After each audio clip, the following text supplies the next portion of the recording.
We're going to be talking about feedback, and this type of feedback is something that is my intention to use in almost every single ELA class that you'll have with me from now on. This is all based on feedback, right? And you can see from this graphic here how I'm conceiving of feedback, right? It's going to involve you and me, the student, you and me, and sometimes you and me, the student and parent or learning network, working one on one.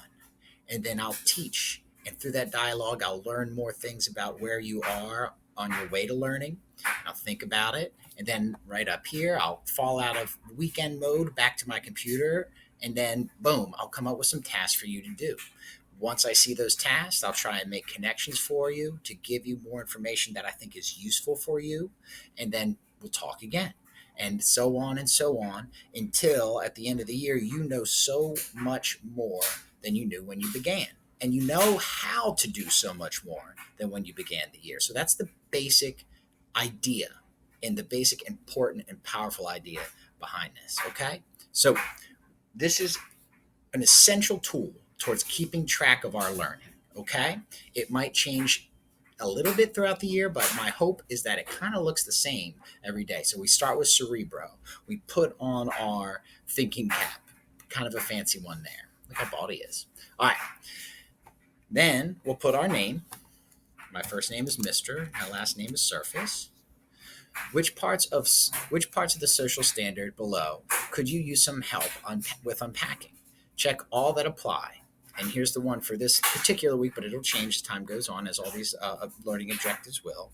Showcase learning readiness with nonverbal behaviors. Well, I don't hear that verb showcase every day, so I might click that. Learning readiness, I don't know what that is, but nonverbal behaviors, oh yeah, behaviors that are not verbal, right? So I'm good there. And other, if I click other, I should be prepared for my teacher possibly to reach out to me and ask, all right, what am I missing there? What else should I explain that I could help you with? And you know what? It's very similar to this learning standard here. Which parts of the standard below could you use some help unpacking? Check all that apply. So there's the number for the standard, the Pennsylvania State Standard, but it's very similar to the Common Core if you are using this video, as you should.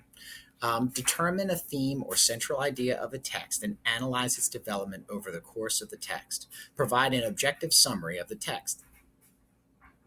Boom, there's a lot going on there, right? Including that word objective, which is probably on this list too, and I'll get that later, right? So that's why other is there. So I look at that and I go, oh man. All right, well, I got determined. I need some help with theme. I'm going to need a little help with this notion of development over the course of the text, right? I don't know what he means by that. And that word objective, yeah, I could use some help with that too, right? You'll see other objectives. This video is just to kind of guide you on how to do the form itself, and it's just using that particular objective, but there's a variety of them. So, this will probably stay there the whole time. You're going to put the objective in your own words, right? So check out this teacher, and I'm just going to not watch the whole thing, but check out this embedded video real quick because it tells you how to do the next part of the form below. Hey, Hey. it's the Surface, and you're going to see this question every single day, at least till January. So I wanted to take a moment to make a video and help explain it. You can use this video.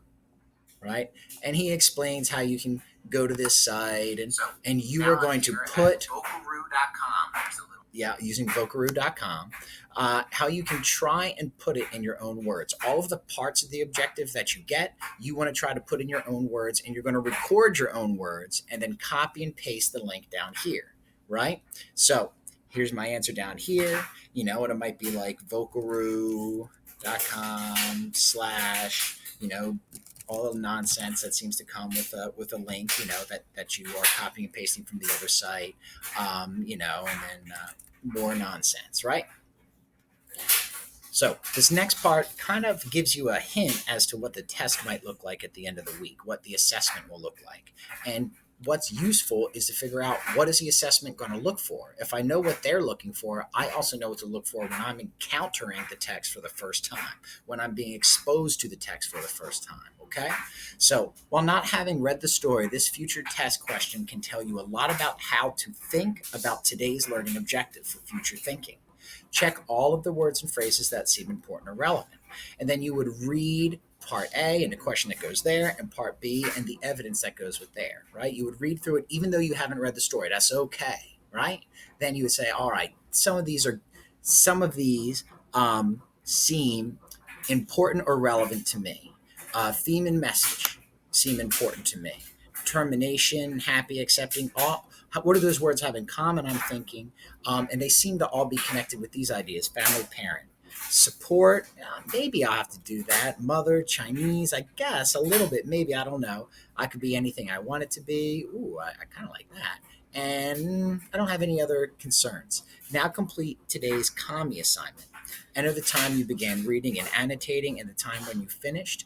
Example, I began at 10:12 and finished at 10:50. Right? The Kami assignment will be on your Schoology or your Google Classroom or your whatever learning management system your teacher uses. I'm just going to put that I started reading at 8:15 a.m. Yeah. 8:15 a.m.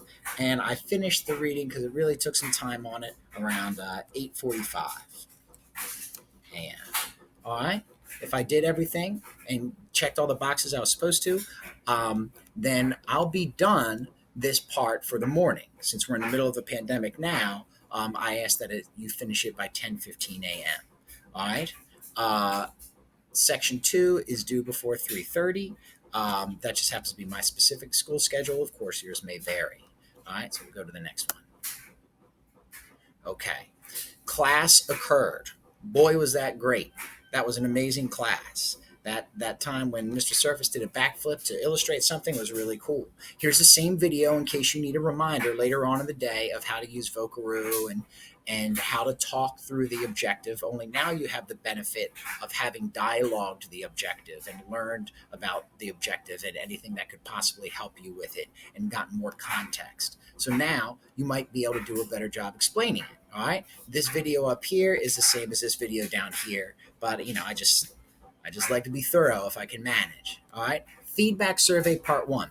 Your instructor will use this feedback to help you and your class better master today's learning objective. Rate your understanding of today's objective on the scale below. I will need more support with today's objective. I feel that I've mastered all parts of today's objective. Well, maybe class was kind of worked for you, kind of didn't. Maybe it was kind of just in between, average. You might put a 3 or 4. Maybe you just didn't learn much today for any variety of reasons. You could put a 1, okay? Or maybe your teacher hit it out of the park, 5, okay? So beyond that, I'll sort of quiz you a little bit, and you can tell me, all right, I could use some help with this, I could use some help with that, and then boom. You do not have to do this part of the form, but is there anything your teacher should know? Well, I really struggled with the do now. It might have been the website itself. Let's talk. And then I can sort of reach out to you and take care of business.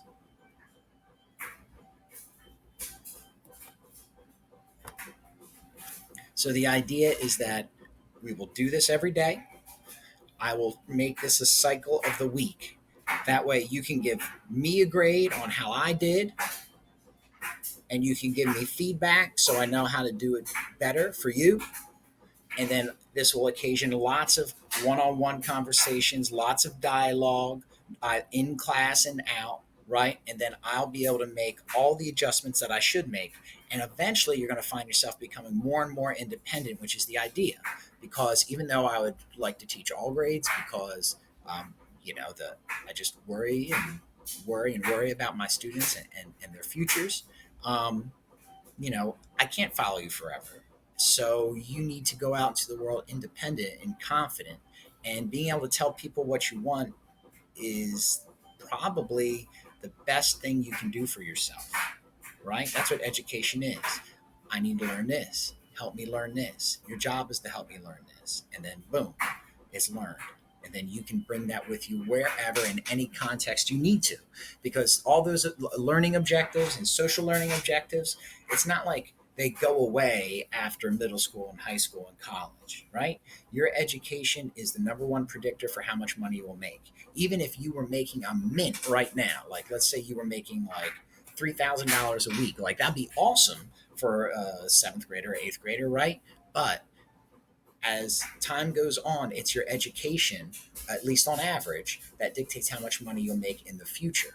So, education and the feedback that is key to making sure that you actually learn what you're supposed to be learning. There's no more important pursuit if you're looking to have a happy future, which I would imagine we all are. So, I hope you enjoyed this video. Let's keep this feedback loop going, and one love. Thank you.